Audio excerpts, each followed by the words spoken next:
All right, another video book review. This one is for An End to Sorrow, the Obsidian Path Book 3 by Michael R. Fletcher. So it's, third book in, so I'm going to be talking a little bit spoilers, right? Just a thing we do about, maybe I think books 2 onwards are going to be spoilers for what we do here. But anyways, I did not like it as much as the first 2 books. And I think the reason being is not only was there not as much, the pacing wasn't as good, the forward momentum, the everything wasn't as good in this book, or as consistent, let's say. There were moments of excellence, but it didn't have that consistent quality.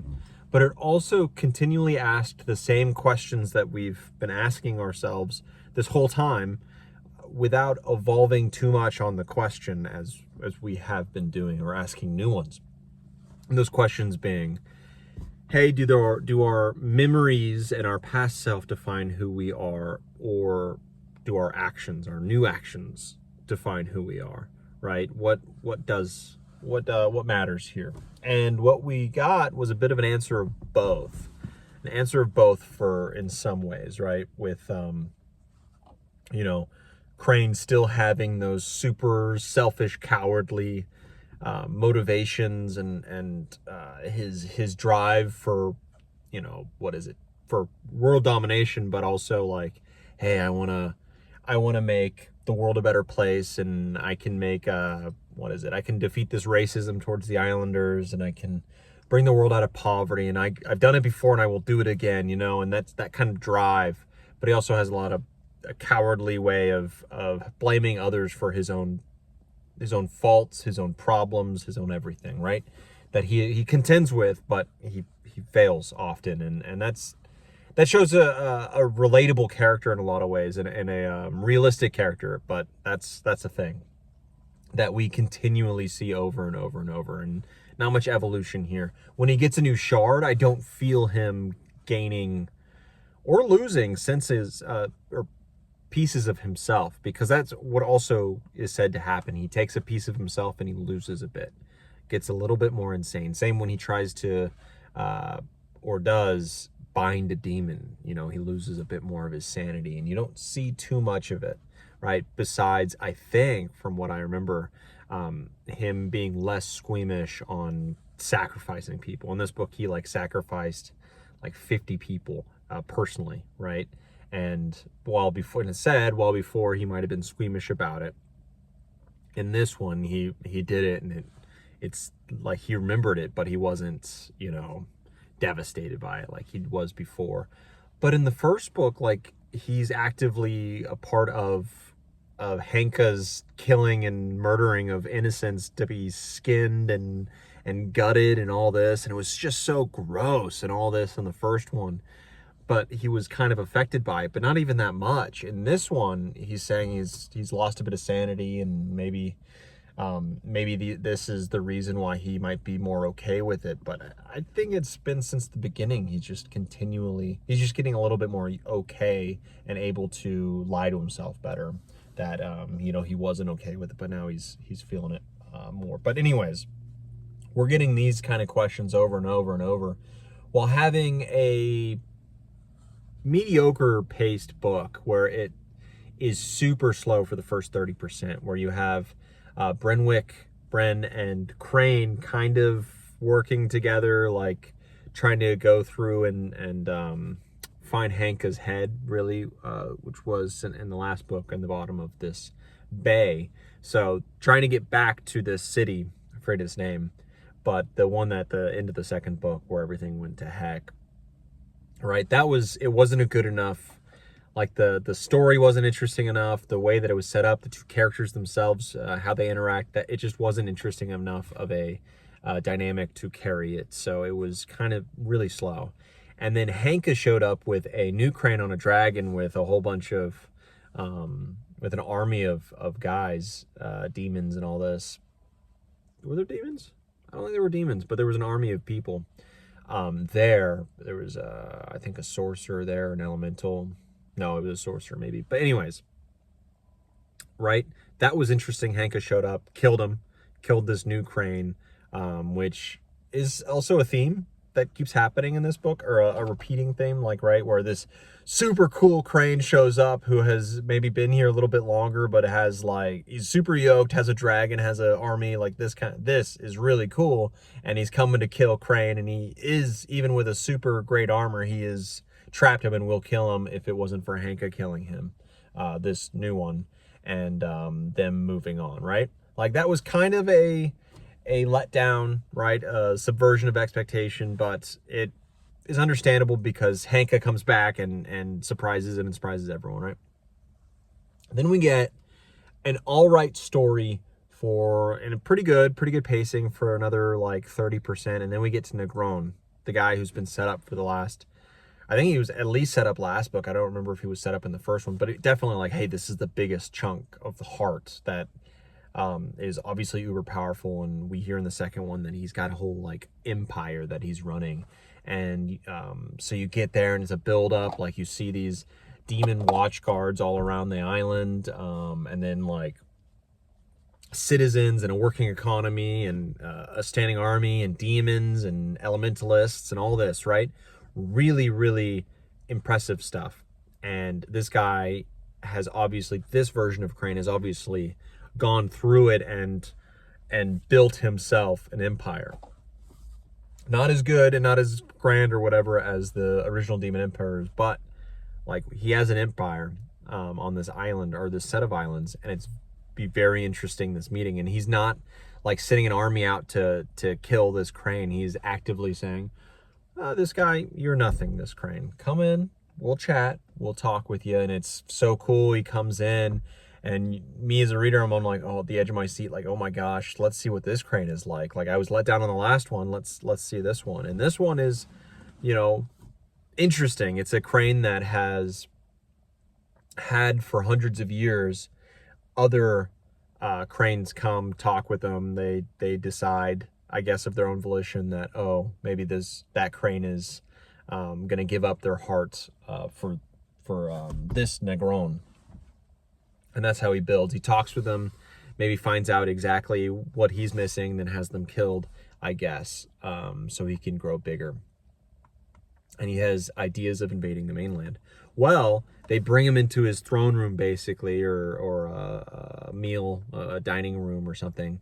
And he's got no bodyguards. He has nothing. It's just him. And he's just talking, you know, and he's like, hey, maybe we'll work together with each other, and we'll take out this new threat coming down, this other Crane that's been, you know, foreshadowed to be coming and taking out all the Cranes. And you can tell a mile away what this is. It's Shalane,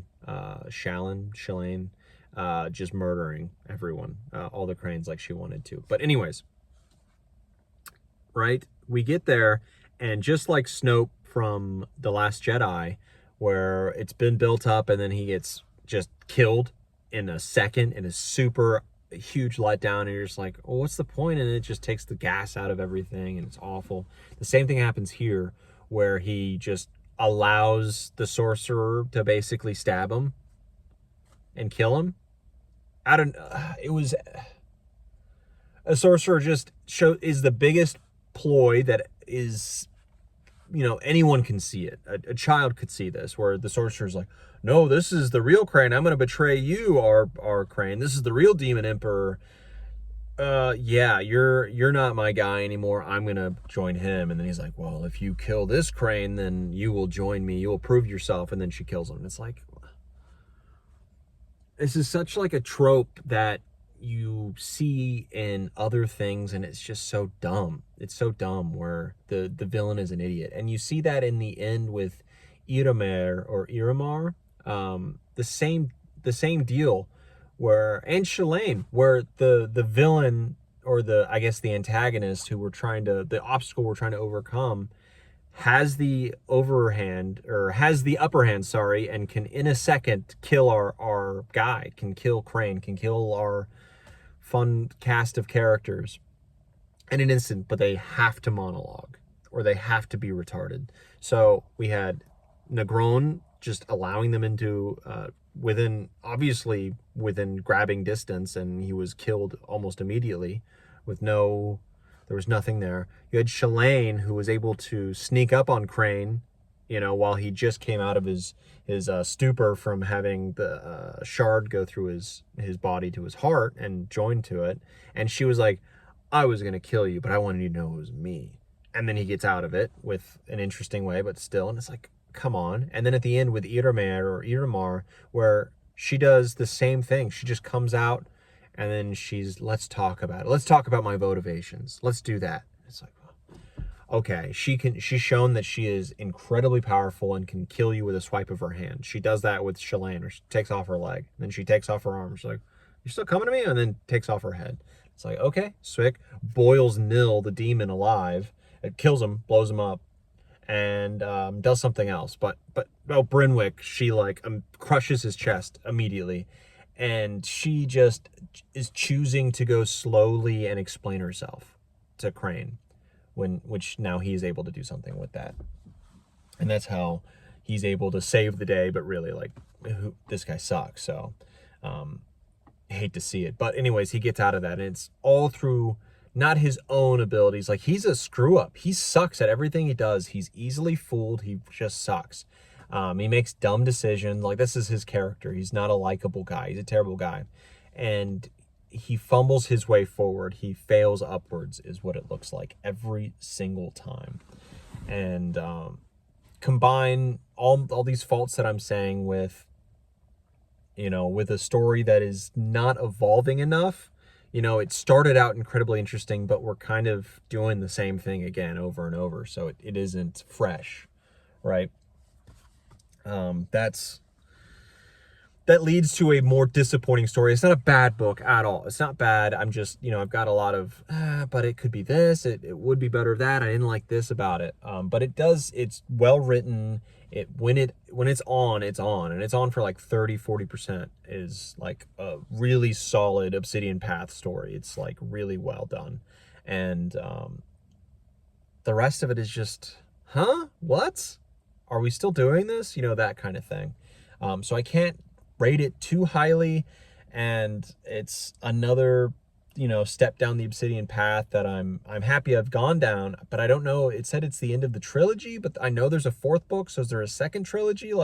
What's going on there? I don't know, but it feels like an ending for sure, but I don't know if I want to see what comes afterwards, because it's just going to be him trying to invade the mainland, fight the mages with demons, with elementalists, with all this, and then continually being manipulated by Henka, which maybe it'll be interesting to see that dynamic with Henka now that we know what happened and who she is and what she has been doing this entire time with manipulation.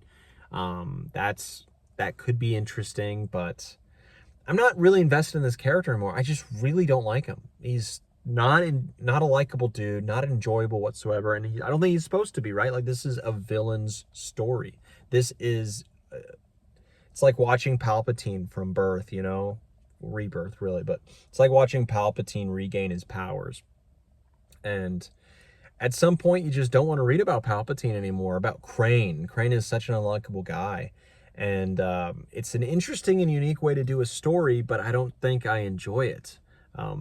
I enjoyed it first. Definitely that first book was fantastic, but I don't know if I can continue enjoying it. Maybe if I'll read the fourth book for sure. I don't know when, but I'll read the fourth book and hopefully it gets me back into the swing of things. I don't know if it's the last book, because it does say 4 of 4 on my Kindle when I see it in the listing. So maybe it is, but I'll definitely read it. I'll definitely finish, and I just hope it can finish it out, because the second book was okay.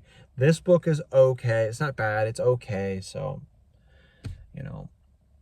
hopefully we can get back to it. Hopefully that first book was just so great. It was awesome. Just how it was, the freshness of it, how it was done, the questions it asks, all that. I loved it, right? But it's been going obviously kind of down while its juxtaposed version of itself, Bastion, that series, the Immortal Great Soul series, is just up and up and up, and it's doing the same. It's asking kind of the same questions, but doing it so much better in a lot of ways, and less bloody. What are we doing here? What are we doing? So gory.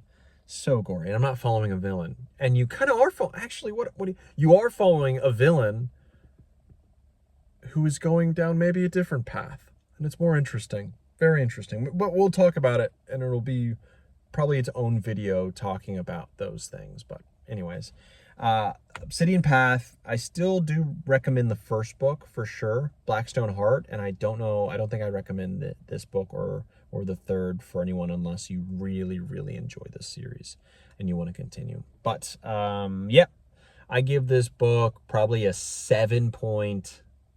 7.3, 7.4 out of 10. Okay, on to the next book.